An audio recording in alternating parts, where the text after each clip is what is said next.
Hello students, आज हम इस वीडियो में नेल्सन मंडेला चैप्टर के बारे में पढ़ेंगे, जो कि फर्स्ट फ्लाइट बुक का सेकंड चैप्टर है। Nelson Mandela long walk to freedom. Long walk to freedom Nelson Mandela की एक बुक है, एक तरीके से ऑटोबायोग्राफी है उनकी, जो उन्होंने खुद लिखी थी। ऑटोबायोग्राफी जो इंसान खुद लिखता है, अपनी ही कहानी, तो उसका एक तरीके से कुछ पार्ट है इस चैप्टर में, जो हम आज पढ़ेंगे। नेल्सन मंडेला कौन थे? नेल्सन मंडेला साउथ अफ्रीका के फर्स्ट ब्लैक प्रेसिडेंट थे। जो कभी साउथ अफ्रीका में कोई ब्लैक पर्सन कभी प्रेसिडेंट नहीं बना, तो ये फर्स्ट ब्लैक प्रेसिडेंट थे। ब्लैक लोगों को वहाँ पर अपार्थाइड का साउथ अफ्रीका में एक तरीके से प्रथा कह लो या एक सिस्टम कह लो कि अपार्थाइड एक पॉलिटिकल सिस्टम है जिसमें लोगों को उनके कलर के वजह से जज किया जाता था, लोगों के कलर की वजह से अलग कर दिया जाता था। तो इस चीज़ का सामना करना पड़ता था ब्लैक लोगों को। तो नेल्सन मंडेला ने इसी चीज़ का एंड किया था, इसी अपार्थाइड का एंड किया था और लोगों को एक फ्री कंट्री दी थी, उनकी अपनी लाइफ दी थी कि जहाँ पे ब्लैक और वाइट जैसी चीज़ें ना हो और लोग अपने तरीके से जी सकें, अपनी शर्तों पे, अपनी मर्ज़ी से। उन्होंने जब 1994 में फर्स्ट डेमोक्रेटिक इलेक्शन हुए थे, तो तब इन्हें as a first black president के रूप में चुना गया। मतलब फर्स्ट ब्लैक प्रेसिडेंट के रूप में चुना गया। इन्हें जो है करीब 252 सीट्स मिली थी 400 में से, तब ये जीते थे। इन्होंने करीब अपनी ज़िंदगी के 30 साल जेल में बिताए थे इसी फ्रीडम के लिए, इसी अपार्थाइड से छुटकारा पाने के लिए इन्होंने इतना वक्त और जेल में गुजारा ताकि इससे छुटकारा पा सकें और ब्लैक लोगों को अपनी तरीके से लाइफ जीने को मिल सके। फिर 1994 में इस इलेक्शन के ज़रिए ये एज अ ब्लैक प्रेसिडेंट बने साउथ अफ्रीका के। अब चैप्टर स्टार्ट करते हैं। Nelson Mandela has become South Africa's first black president after more than 3 centuries of white rule. करीब 3 centuries तक वाइट लोगों ने साउथ अफ्रीका पे अपना राज करा, तो उसके बाद Nelson Mandela first black president बने थे। Nelson Mandela African national Congress party won 252 of the 400 seats in the first democratic elections of South Africa's history. South Africa की हिस्ट्री में फर्स्ट डेमोक्रेटिक इलेक्शंस हुए जहाँ पे लोगों को खुद इस चीज़ का राइट था कि वो अपनी मर्ज़ी से जिसे चाहे वोट दे सकें। तो वहाँ पे 400 सीट में से इन्हें 252 सीट्स मिली थी, जिससे ये जीते थे।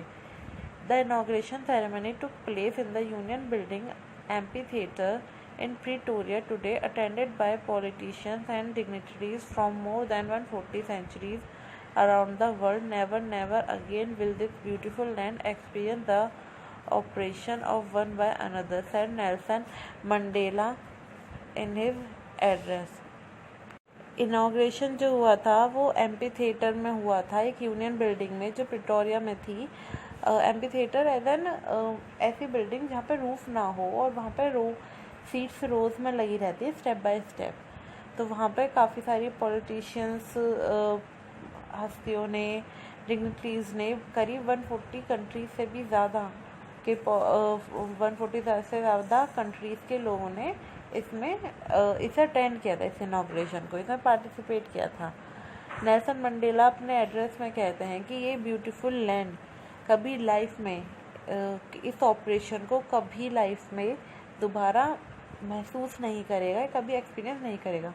ऑपरेशन एक तरीके से कहा जाए तो एक तरीके से डिसलाइक करना किसी चीज़ को, या जो उन पर बीते किसी चीज़ को प्रेशराइज करना। जो प्रेशर इन लोगों ने इतना सहा है, इन ब्लैक लोगों ने, वो कभी अब दोबारा नहीं सहेंगे। Jubilee cans seen on the streets of Pretoria followed the ceremony with blacks, whites and colors celebrating together. More than 1 lakh South African men, women and children of all races sang and danced with joy. ये Pretoria की streets में बहुत ही खुशनुमा पल थे जो वो लोग उस सेरेमनी वाले दिन महसूस कर रहे थे। वहाँ पे ब्लैक, वाइट और हर कलर के लोग थे, करीब 1 लाख से भी ज़्यादा south African man, women, children थे जो एक साथ ही गा रहे थे, डांस कर रहे थे खुशी के साथ। 10th May dawned bright and clear. For the past few days I had been pleasantly besieged by dignitaries and world leaders who were coming to pay their respect before the inauguration. The inauguration would be the largest gathering ever of international leaders on South African soil.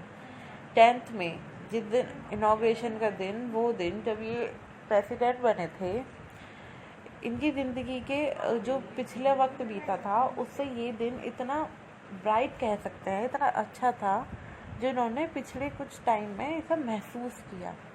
तो कहते हैं कि मेरे surrounding में इतनी अच्छी मतलब इतने अच्छे लोग थे और मतलब मैं इतने बड़े बड़े लोगों से घिरा हुआ था जो कभी लाइफ में ऐसा नहीं हुआ।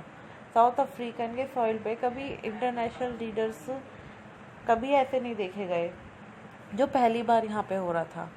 मैं इतने बड़े बड़े इंटरनेशनल लीडर्स की सराउंडिंग में था।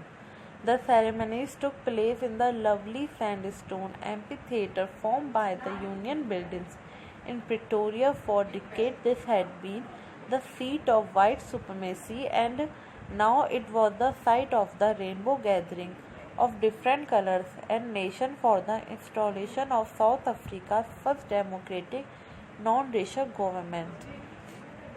ये सेरेमनी जो इतने अच्छे सैंडस्टोन एम्फीथिएटर में प्रिटोरिया की यूनियन बिल्डिंग में फॉर्म की गई थी, वहाँ पे वाइट लोगों के साथ ब्लैक लोग और अलग अलग कलर के लोग थे। तो वहाँ पे इन्होंने इस गैदरिंग को रेनबो की तरह उन लोगों को एक तरीके से रेनबो से कंपेयर करा। जैसे रेनबो में 7 कलर्स होते हैं, तो उसी तरीके से उस गैदरिंग में अलग अलग कलर के लोग थे। और ये फर्स्ट टाइम हो रहा था कि South Africa as a non racial government form हुई थी। नॉन रेशियल गवर्नमेंट जहाँ पे अपार्थाइड नहीं था, जहाँ पे लोग अपने हिसाब से जी सकते थे, जहाँ पे लोगों को किसी से प्रेशराइज नहीं हुआ जाता था, अपनी मर्जी से जो काम करना चाहे कर सकते हैं। ब्लैक लोगों के लिए भी गवर्नमेंट जॉब होंगी, सब कुछ था। On that lovely autumn day, I was accompanied by my daughter Janani. On the podium, Mr. de Klerk was first sworn in as second deputy president. Then Thabo Mbeki was sworn in as first deputy president. When it was my turn, I pledged to obey and uphold the constitution and to devote myself to the well-being of the republic and its people. To the assembled guests and the watching world, I said. इस lovely autumn day पर, यहाँ पे autumn day आपको वैसे तो यहाँ पे 10th मई की बात हुई थी, अभी आपने लास्ट में पढ़ा 10th मई तो गर्मी का दिन है। तो आप सोच रहे हो कि ऑटम डे कैसे, क्योंकि साउथ अफ्रीका की बात हो रही है, साउथर्न में है, तो वहाँ पे जो है अलग हो जाता है। जो जैसे हमारे यहाँ समर है तो उस टाइम पे वहाँ पे ठंड आने वाली है, तो वहाँ पे साउथर्न हेमिस्फीयर होने की वजह से वहाँ पे ठंड आने वाली है। तो ठंड से पहले क्या है, ऑटम्स आते हैं, तो इसलिए यहाँ पे ऑटम की बात करी गई है। On that lovely autumn day I was accompanied by my daughter Janani. इस खूबसूरत ऑटम डे पर मैं अपनी बेटी ज़नानी के साथ था। ऑन द पोडियम स्टेज, तो स्टेज पर सबसे पहले सेकंड डिप्यूटी प्रेसिडेंट ने शपथ ली, उसके बाद फर्स्ट डिप्यूटी प्रेसिडेंट ने शपथ ली और अब मेरी बारी थी कि मैं शपथ लेने वाला था। तो मैंने ये शपथ ली थी अपने कॉन्स्टिट्यूशन के लिए कि मैं अपने कॉन्स्टिट्यूशन का सम्मान करूँगा और अपने कॉन्स्टिट्यूशन के हिसाब से चलूँगा। कॉन्स्टिट्यूशन वो रूल्स जो पूरे देश को चलाते हैं, जिसमें पूरे देश को चलाने के रूल्स होते हैं, और अपने आप को इस देश के लोगों के लिए सर्व कर दूंगा। मैं जो भी करूंगा इस लोगों की भलाई के लिए करूंगा। Today all of us do by our presence here confer glory and hope to newborn liberty out of the experience of an extraordinary human disaster that lasted too long must be born a society of which all humanity will be proud. Today, जो कि आज मैं कहना चाहता हूँ, जो भी सब कुछ हमने पहले महसूस किया है। कन्फर्म का मतलब गिव, लिबर्टी, फ्रीडम। आज मैं जो भी हमने पहले सब कुछ महसूस किया है वो सब ख़त्म हो चुका है। जो भी इस देश में या इस धरती पे जितना भी ह्यूमन डिसास्टर होना था वो सब ख़त्म हो चुका है। अब हम एक नई न्यू बॉर्न फ्रीडम के साथ हैं। अब यहाँ पे सबको अपने हिसाब से जीने का अधिकार मिलेगा और मानवता को अब इस सोसाइटी पे मानवता को प्राउड होगा, इस ह्यूमैनिटी पे प्राउड होगा। अब फिर से कभी जो कुछ हम लोगों ने सहा है दोबारा से ये सब इस देश को सहना नहीं पड़ेगा। We who were outlaws not so long ago have today been given the rare privilege to be host to the nation of the world on our own soil. We thank all of our distinguished international guests for having come to take possession with the people of our country of what is after all a common victory for justice, for peace, for human dignity. हम जो कि पहले outlaws थे, outlaws मतलब एक तरीके से बाहर निकाल दिए जाते थे, बाहर की कंट्री समझा जाता था, मतलब हमें कहीं पे जगह नहीं दी जाती थी। आज ऐसा दिन है कि आज हम हमारे गेस्ट हैं, बड़े बड़े जो नेशंस के लोग हैं, जो बड़े बड़े नेशंस हैं, आज हमारे गेस्ट हैं। मैं सबको थैंक करना चाहता हूँ कि वो यहाँ पर आए और हमारी कंट्री में मिले, हमारी कंट्री में आके हमारी जस्टिस के लिए, हमारे पीस के लिए, ह्यूमन डिग्निटी की एक तरीके से जीत है। जो इंटरनेशनल कंट्री यहाँ आई और हमारी गेस्ट बनी। We have at least achieved our political emancipation. We pledge ourselves to liberate all our people from the continuing bondage of poverty, deprivation, suffering, gender and other discrimination. Emancipation मतलब freedom from restriction. जो हम जिस चीज़ के लिए भी हम बाध्य थे, रेस्ट्रिक्टेड थे, अब वो चीज़ें हट चुकी हैं।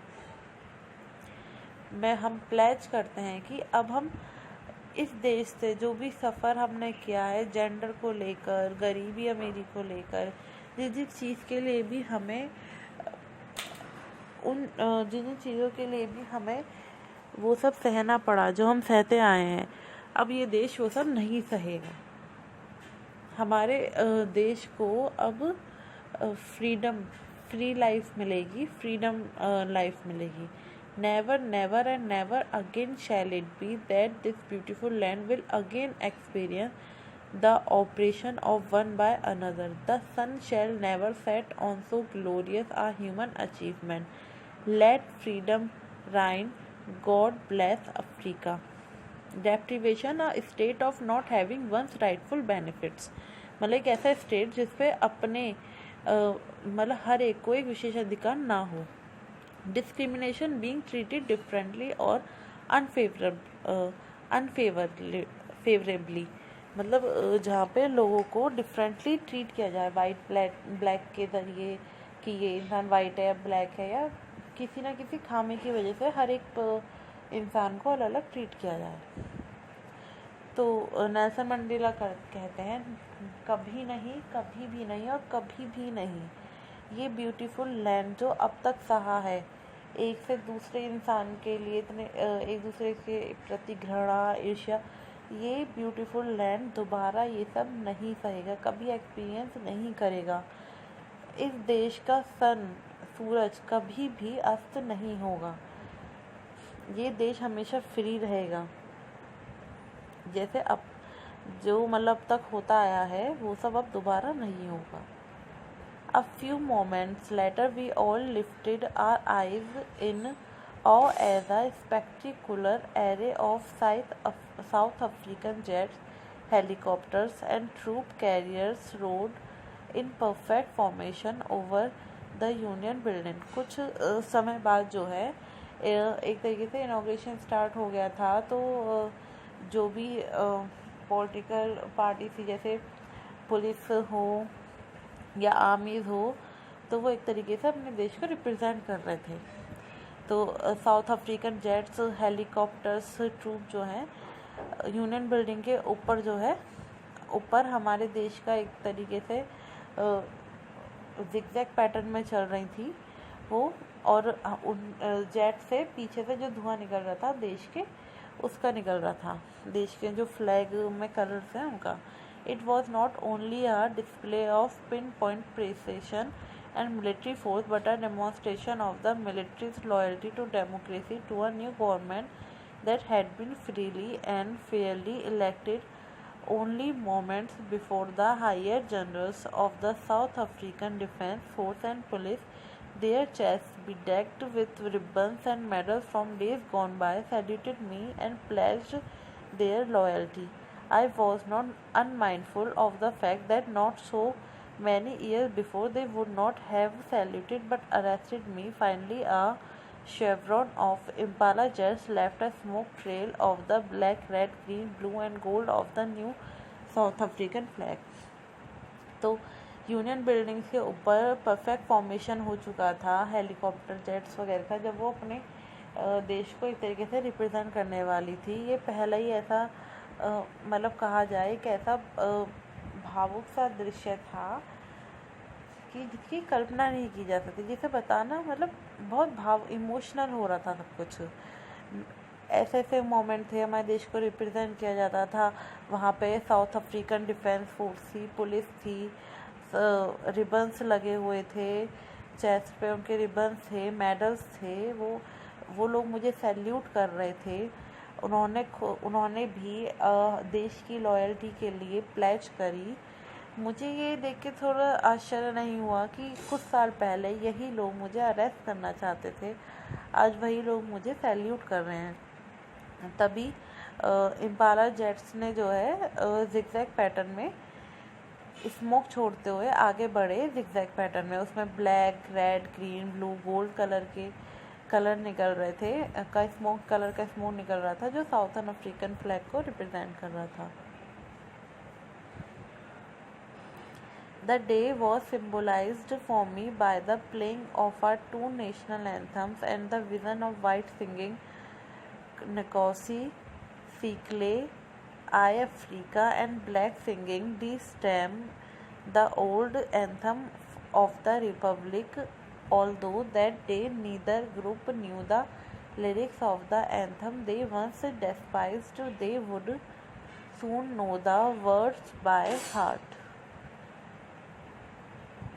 उस दिन जो है हमारे देश के लिए बहुत अच्छा मोमेंट था. मैं जब ऐसे इनॉग्रेशन होता है या देश के लिए कोई बड़ा दिन होता है तो उस दिन नेशनल एंथम गाई जाती है. तो उस दिन भी नेशनल एंथम गाई गई थी. तो वहाँ पे ब्लैक और वाइट दोनों लोगों ने अपने नेशनल एंथम गाई थी. तो उस दिन ऐसा कुछ नहीं था कि अपने देश की गाए, तो उन्होंने और देश के लोगों की भी नेशनल एंथम उस इनॉग्रेशन में गाई थी. भले उन्हें उसके लिरिक्स नहीं पता, लेकिन वहाँ लिरिक्स सीख कर गाई जा रही थी. On the day of the inauguration, I was overwhelmed with a sense of history. In the first decade of the 20th century, a few years after the bitter Anglo-Boer War and before my own birth, the white-skinned peoples of South Africa patched up their differences and erected a system of racial domination against the dark-skinned people of their own land. Inauguration के दिन जो है मुझे history याद आ रही थी, जो past में मेरे साथ हो चुका था, जो ये देश सहन कर चुका था अब तक, वो सब कुछ मुझे याद आ रहा था. 20th सेंचुरी के कई फर्स्ट डिकेड में 10 सालों का अंतर. 20th सेंचुरी के फर्स्ट डिकेड में कुछ साल पहले जो है बहुत बुरी बोर वॉर हुई थी, जहाँ पे ब्लैक वाइट दोनों का वो हुआ था युद्ध मेरे बर्थ के पहले. तो उस टाइम जो है वाइट स्किन पीपल्स ने जो है साउथ अफ्रीका पे एक तरीके से राज कर लिया था. तो तभी डार्क स्किन पीपल के लिए ये सिस्टम बना दिया था, उन्हें ही अपने देश से एक तरीके से अलग कर दिया, अपने लैंड से अलग कर दिया गया था इन वाइट लोगों ने. तभी ये डिफरेंसेस आए थे. The structure they conscious of aware of created form the basis one of the harsher, most inhumane societies the world has ever known. उस दिन ऐसा स्ट्रक्चर बना जो मतलब इतना भयानक था, जहाँ पे बुरे से बुरा वक्त इन लोगों ने सहा है, जहाँ पे ह्यूमैनिटी ही नहीं थी, उस सोसाइटी ने ये सब देखा है. Now in the last decade of the 20th century and my own 8th decade as a man, that system had been overturned forever and replaced by one that recognized the rights and freedoms of all people regardless of the color of their skin. 20th century के last decade में, जो कि अब मैं 8th decade में हूँ as a man, तो वो सिस्टम जो है हमेशा के लिए ख़त्म कर दिया गया, रिप्लेस कर दिया गया. अब लोग, हर एक इंसान को फ्रीडम है, अपना अधिकार है, जैसे वो जीना चाहे जिएगा. अब उसे उसकी स्किन के कलर के उसमें जज नहीं किया जाएगा. That day had come about through the unimaginable sacrifices of thousands of my people whose suffering and courage can never be counted or repaid. वो दिन आ गया था, वो अब अनइमेजिनेबल सेक्रीफाइसेस का, जो थाउजेंड्स ऑफ पीपल ने किया था, मेरे ही अपने लोगों ने किया था, 1000 से भी ज़्यादा, जो जिनके वो सफरिंग्स और करेज को कभी भुलाया नहीं जा सकता और ना ही उन्हें कभी भी रिप्लेस किया जा सकता है, रिपीट किया जा सकता है. I felt that day, as I have on so many other days, that I was simply the sum of all those African patriots who had gone before me. That long and noble line ended and now began again with me. I was pained that I was able to thank them and that they were not able to see what their sacrifice had wrought.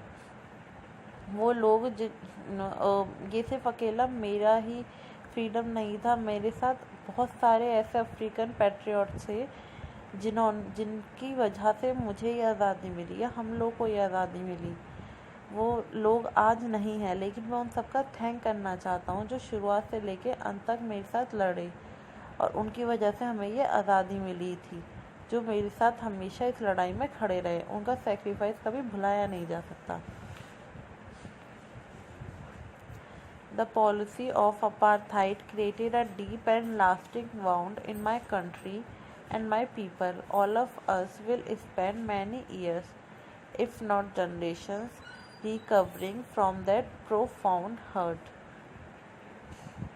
ये जो apartheid की policy थी, ये जो वक्त apartheid का, इसने हमारे देश के लोगों में एक बहुत डीप और एक बहुत लॉन्ग लास्टिंग वुंड मतलब घाव एक तरीके से छोड़ दिया मेरे देश के लोगों पर, जो चाहे कितने भी जनरेशन बीत जाएं, ये कभी रिकवर नहीं हो सकता. But the decades of oppression and brutality had another unintended effect, and that was that it produced the Oliver Tombos and the Walter Sissolis, the Chief Lithilis, the Yusuf Dadus, the Bram Fishers, and the Robert Sobukis, and of our time, men of such extraordinary courage, wisdom, and generosity that their like may never be known again. ये उन लोगों के, जो नीचे आपको picture show हो रही है, सब उन लोगों के नाम है जिन्होंने इस फ्रीडम में इनका साथ दिया था.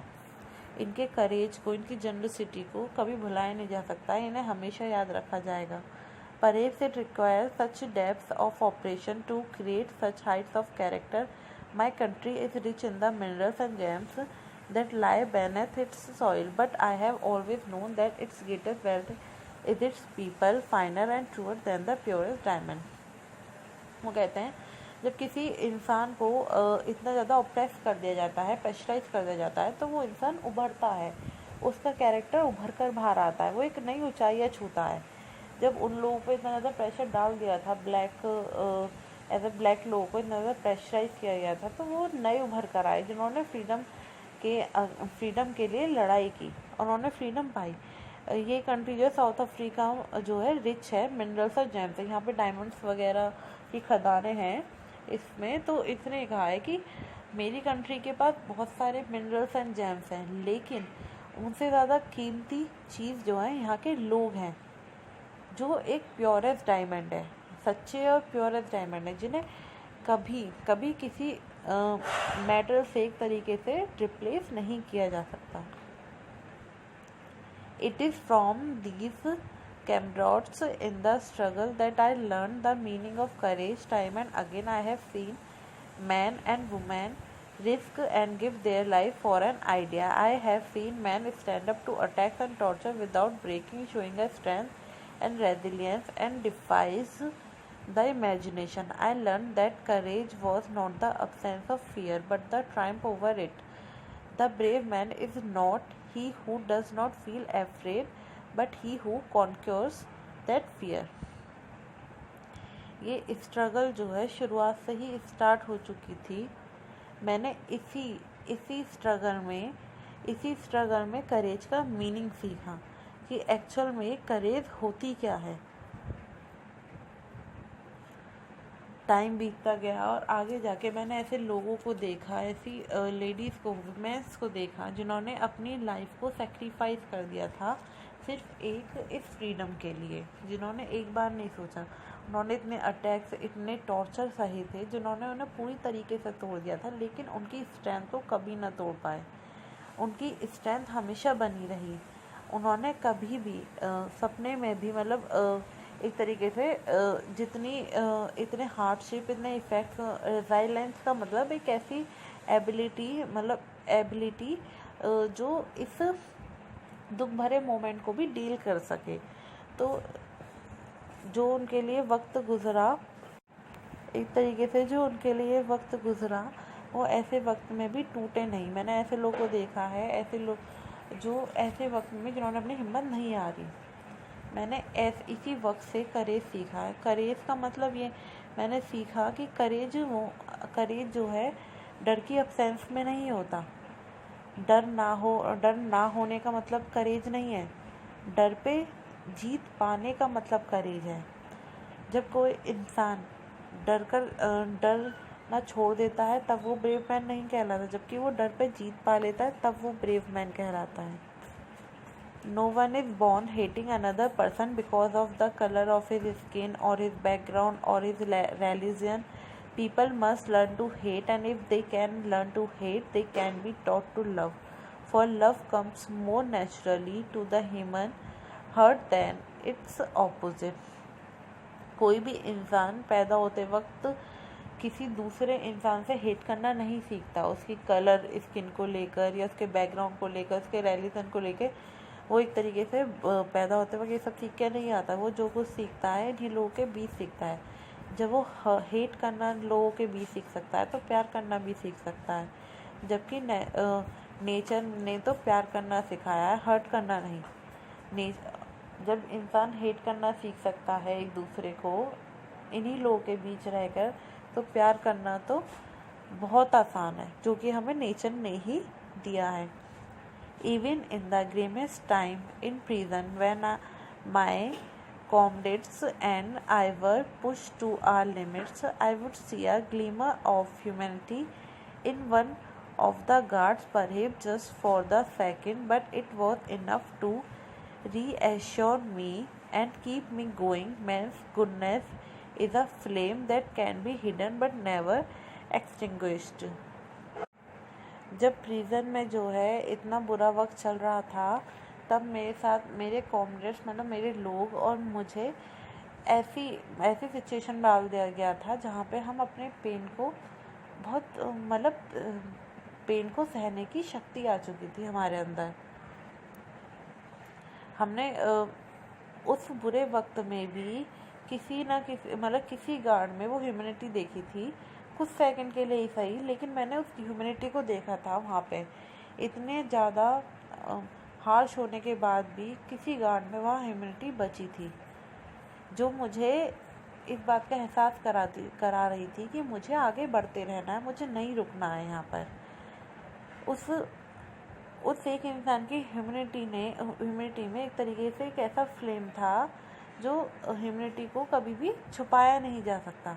वो उभर के बाहर आ ही जाती है। उसने मेरे अंदर एक तरीके से एक ज्वाला सी भड़का दी थी कि मुझे अब ये फ्रीडम चाहिए ही।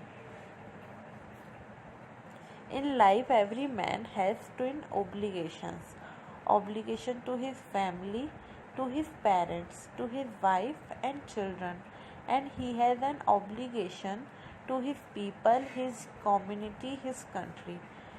एक लाइफ में हर इंसान के पास दो ड्यूटीज़, ऑब्लिगेशन ना ड्यूटीज़, दो ड्यूटीज़ होती हैं उसकी फैमिली के लिए, पेरेंट्स के लिए, वाइफ के लिए, चिल्ड्रन के लिए। और दूसरी जो ड्यूटी होती है उसकी अपनी कौम के लिए, कम्युनिटी के लिए, उसकी अपनी कंट्री के लिए।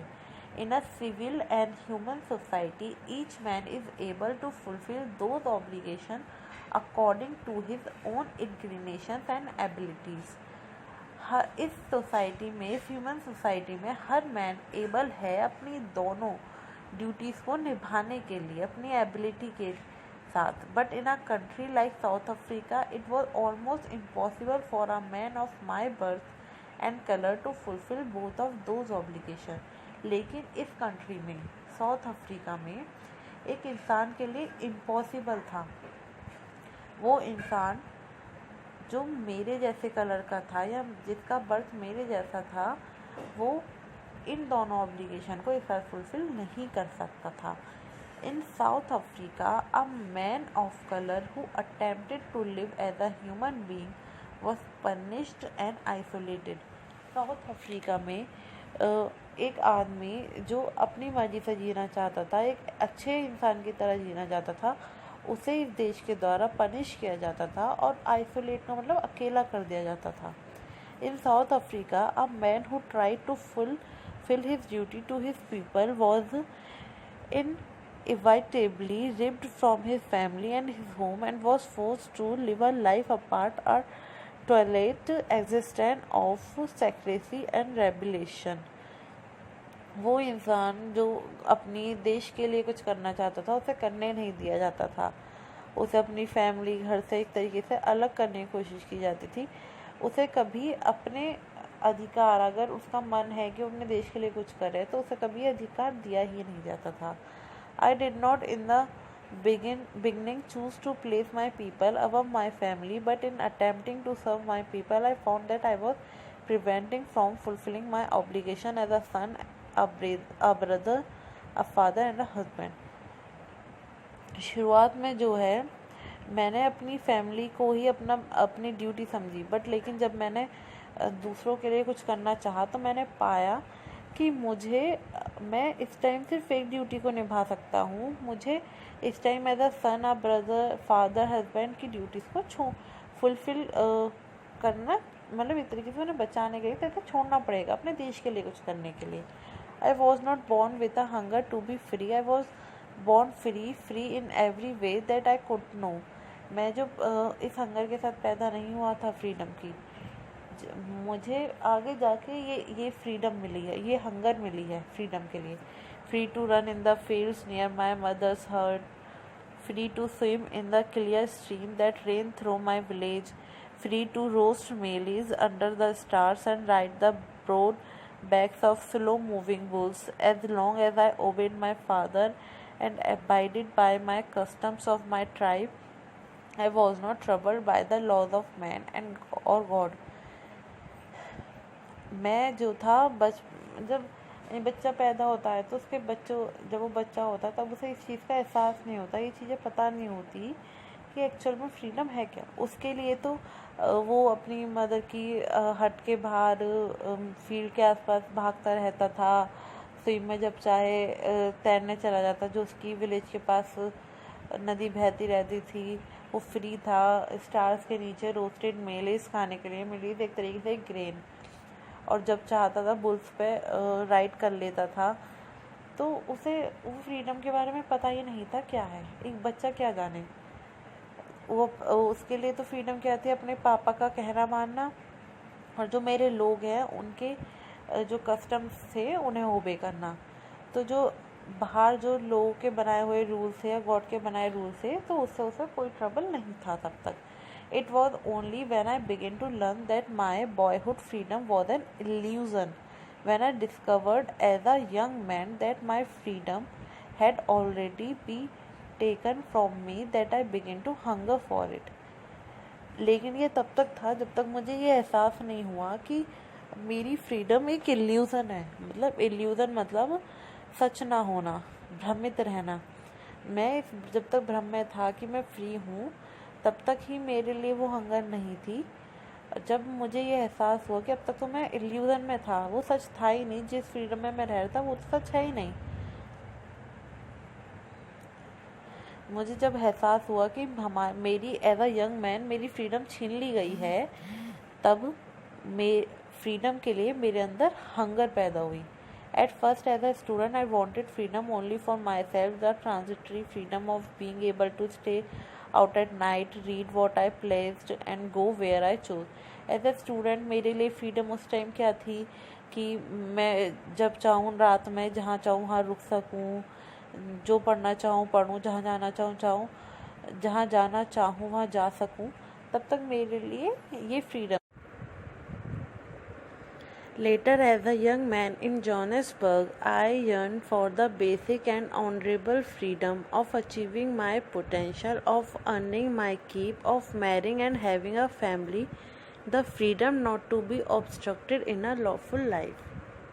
ये जॉनसबर्ग में रहते थे जब तक मतलब ये समझ लीजिए, जब ये यंग मैन हुए जॉनसबर्ग में थे, इनके लिए परेशानी आनी स्टार्ट हो गई। जब ये जॉनसबर्ग में थे तभी से इनके लिए परेशानी आनी स्टार्ट हो गई थी। अब वो किस तरह की परेशानी थी कि ये फ्रीडम चाहते थे कि जो काम करना चाहते हैं वो काम कर सकें, आगे जो काम करके जितना भी पैसा कमा रहे हैं वो अपने पास रख सकें, जिससे चाहे उससे शादी कर सकें, अपनी फैमिली स्टार्ट कर सकें। एक तरीके से जब तक ये लॉ में रहकर अपनी लाइफ जी रहे हैं, अब तो इनके लिए वो फ्रीडम ऑब्स्ट्रक्ट ना हो, मतलब रेस्ट्रिक्टेड ना रहे, उस पर कोई पाबंदी ना आए, जैसे चाहे वैसे अपनी ज़िंदगी जी सके। But then I slowly saw that not only was I not free but my brothers and sister were not free. लेकिन धीरे धीरे मैंने जाना सिर्फ मैं ही फ्री नहीं था, बल्कि मेरे देश के और लोग भी फ्री नहीं थे। I saw that I was not just my freedom that was curtailed, but the freedom of everyone who looked like I did. तब मैंने जाना कि सिर्फ मेरी ही फ्रीडम कर्टेड नहीं है, मतलब रेस्ट्रिक्टेड नहीं है, बल्कि जो भी मेरी तरह दिखता है, जो भी मेरी तरह है, उन सब की फ्रीडम कर्टेड कर ली गई है। That is when I join the African national Congress and that is when the hunger of my own freedom become the greater hunger for the freedom of my people. तो इसीलिए मैंने एक पॉलिटिकल पार्टी ज्वाइन करी, African national Congress, और उसके बाद ही मेरी freedom मेरे लोगों के लिए एक हंगर में चेंज हो गई, और ये हंगर दिन ब दिन बढ़ती चली गई। It was this desire for the freedom of my people to live their lives with dignity and self-respect that animated my life, that transformed a frightened young man into a bold one, that drove a law-abiding attorney to become a criminal, that turned a family-loving husband into a man without a home, that forced a life-loving man to live like a monk.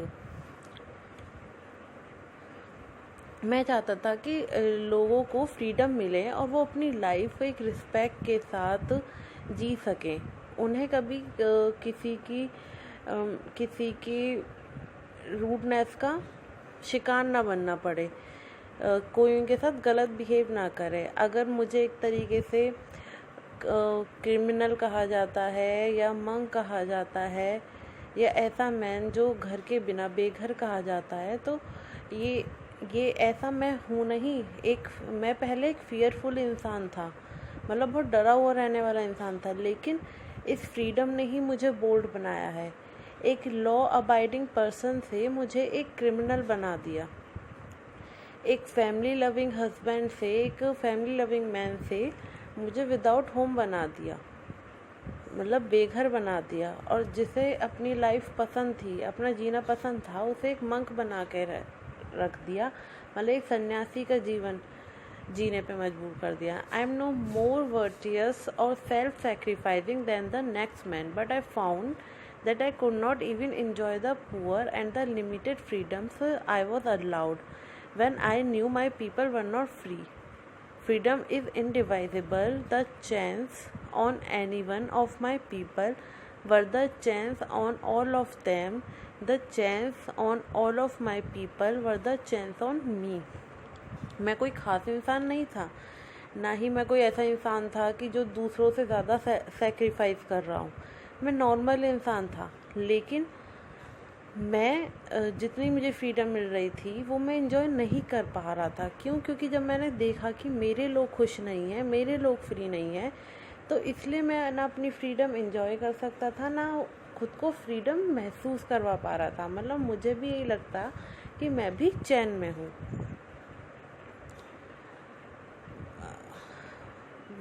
Freedom is indivisible. The chance on any one of my people were the chance on all of them. Freedom, अगर मुझे ऐसा लगता था अगर मेरे लोग बंदिशों में हैं, चैन्स में हैं, तो मैं भी बंदिशों में हूँ। मेरी फ्रीडम उन लोगों की फ्रीडम से अलग नहीं है, उनसे जुड़ी हुई है। I knew that the oppressor must be liberate just as surely as the oppressed. A man who takes away another man's freedom is a prisoner of hatred. He is locked behind the bars of prejudice and narrow-mindedness. यहाँ अब oppressor और oppressed क्या है? Oppressor वो इंसान जो दूसरों पे एक तरीके से जुल्म करता है, और ऑप्रेस्ड वो जो वो जुल्म सहता है। वो कहते हैं कि मुझे सिर्फ ऑप्रेस्ड को आज़ादी नहीं दिलानी थी, मतलब जिस पर जुल्म हो रहा है उसे ही आज़ादी नहीं दिलानी थी, बल्कि उसे भी आज़ादी दिलानी थी जो वो जुल्म कर रहा है, क्योंकि वो दूसरे की फ्रीडम छीन रहा है। वो अपनी नफ़रतों का प्रिजनर बन चुका है, अपनी नफ़रतों का कैदी बन चुका है। तो उनके मन से भी एक तरीके से वो नफ़रत निकालनी थी। प्रीजुडिस का मतलब क्या होता है? ऐसी डिसलाइक जो बेमतलब की हो, किसी अच्छी वजह से ना हो, या जिसका कोई रीज़न ना हो डिसलाइक करने का। तो मुझे उनकी नैरो माइंडनेस और प्रीजुडिस से उन्हें अलग करना था। I am not truly free if I am taking away someone else freedom just as surely as I am not free when my freedom is taken from me. Just oppressed and the oppressor alike are robbed of their humanity. मैं एक तरीके से कहा जाऊँ, मैं तब तक मैं भी फ्री नहीं हूँ अगर मैं किसी और की फ्रीडम छीन रहा हूँ, और जिसकी फ्रीडम छीनी जा रही है वो तो फ्री है ही नहीं। एक तरीके से देखा जाए तो ऑप्रेस्ड और ऑप्रेसर दोनों ही मानव नहीं हैं। तो यहाँ पे ये चैप्टर ख़त्म होता है। Thank you for watching video. I hope you like this. Hello.